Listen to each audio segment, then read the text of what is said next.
राधे राधे दोस्तों, स्वागत है आपका चैनल सनातन धर्म में। दोस्तों, माघ का महीना हमारे शास्त्रों में बहुत ही पवित्र और शुभ माना गया है। इस महीने में किया गया स्नान, दान, जप और ध्यान मनुष्य को अनंत गुना फल देता है। माघ के महीने में भगवान के नाम स्मरण करने से ही सभी पापों का नाश हो जाता है। तो दोस्तों, आज के वीडियो में मैं आपको बताऊंगी कि साल 2022 में माघ का पवित्र महीना कब शुरू है और कब समाप्त है। इस महीने किन देवी देवता का पूजन करें और किस मंत्र का जाप करें जिससे हमारी सभी मनोकामनाएं पूरी हों। इस महीने किए गए स्नान, दान का क्या महत्व होता है, माघ के महीने में क्या करें और क्या ना करें, यह सभी जानकारी इस वीडियो में मैं आपसे शेयर करूंगी, तो वीडियो को पूरा अवश्य देखें। दोस्तों, माघ मास का हमारे सनातन धर्म में बहुत ही महत्व बताया है। यह मास पौष पूर्णिमा से शुरू होकर माघ पूर्णिमा तक चलता है। इस महीने में पवित्र नदियों में स्नान किया जाता है। महाभारत के अनुशासन पर्व में बताया है कि इस महीने दान पुण्य करके पूरे महीने एक समय भोजन करना, मन को संयमित रखना और मंत्रों का जाप करने से मोक्ष की प्राप्ति होती है। साथ ही व्यक्ति का भाग्योदय होता है। पद्म पुराण के अनुसार श्री हरि विष्णु पूजा पाठ व्रत करने से भी इतने प्रसन्न नहीं होते जितने माघ महीने में स्नान करने से होते हैं। तुलसीदास ने भी रामचरितमानस के बालखंड में लिखा है कि जब सूर्यदेव मकर राशि में प्रवेश करते हैं तब सभी देवी देवता, दैत्य, किन्नर, मनुष्य प्रयागराज में और तीर्थों में स्नान करने आते हैं। माघ मास की इतनी अधिक महिमा है कि जहाँ भी प्राकृतिक जल का स्रोत होता है वह स्थान गंगा जल के समान पवित्र माना जाता है। माघ मास में स्नान, दान, व्रत करने वाले मनुष्य को सुख, सौभाग्य और संतान की प्राप्ति होती है। किसी कारणवश यदि आप पूरे महीने स्नान नहीं कर पाते हैं तब माघ के केवल 3 दिन, कोई भी 3 दिन हो, पर यदि त्रयोदशी, चतुर्दशी और पूर्णिमा के दिन सुबह जल्दी उठकर स्नान करते हैं तो पूरे माघ स्नान का पुण्य फल आपको मिल जाता है।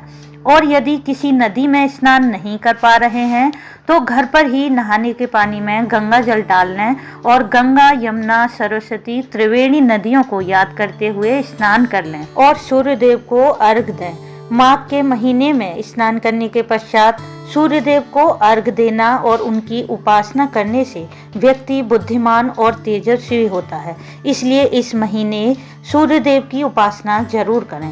फिर भगवान कृष्ण, जो श्री हरि विष्णु का ही स्वरूप हैं, उनकी विधि विधान से पंचोपचार द्वारा पूजन करें। भगवान कृष्ण का पंचामृत से अभिषेक करें। उन्हें पीले फूल, अक्षत, रोली, मौली, तुलसी पत्र चढ़ाएं।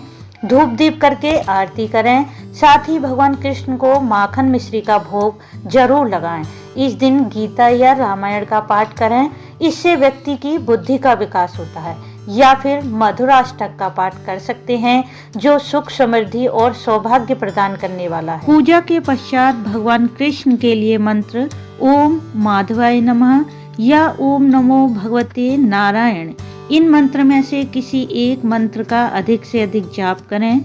मान्यता है कि माघ के महीने में काले तिल से भगवान कृष्ण का पूजन करने से शनि देव के प्रकोप से राहत मिलती है। यदि घर में नकारात्मक ऊर्जा है या आर्थिक स्थिति अच्छी नहीं है तो माघ के महीने में भगवान विष्णु का पूजन करें और तुलसी के सामने शुद्ध घी का दिया प्रज्वलित करें।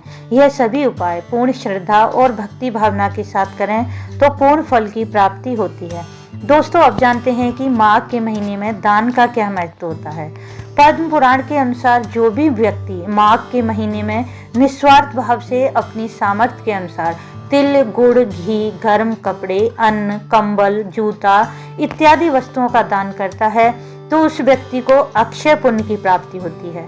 अक्षय कहा जाता है जो पुण्य कभी समाप्त न हो। माघ मास में तिल का दान विशेष माना जाता है, इसलिए इस महीने तिल का दान जरूर करें। तिल का दान करने से मनुष्य के सभी पापों का नाश हो जाता है और उस पर भगवान विष्णु की कृपा सदैव ही बनी रहती है।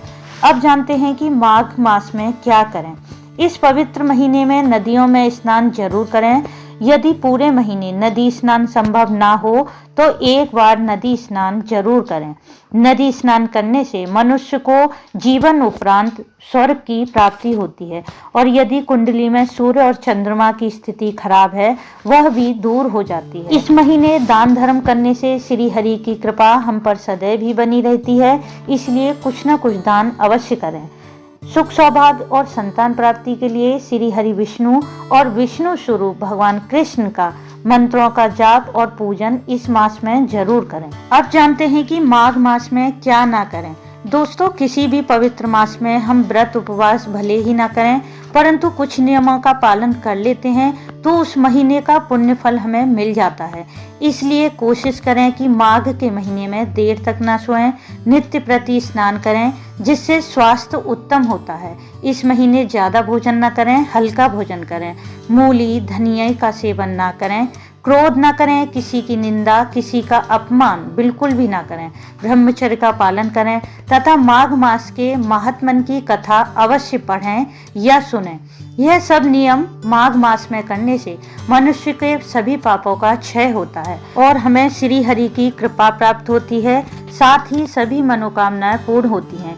सतयुग में तपस्या से, त्रेता युग में ज्ञान से और द्वापर में भगवान के पूजन से जिस फल की प्राप्ति होती है वह कलयुग में केवल माघ मास में स्नान दान करने से स्वतः ही प्राप्त हो जाती है। तो दोस्तों, उम्मीद करती हूँ कि आज का वीडियो आपके लिए लाभदायी सिद्ध होगा। वीडियो कैसा लगा कमेंट्स करके बताएं। इसे लाइक कर दें, ज़्यादा से ज़्यादा शेयर करें और सब्सक्राइब करके बेल आइकन को प्रेस कर दें जिससे मेरे आने वाले वीडियो आपको मिल सकें। राधे राधे दोस्तों।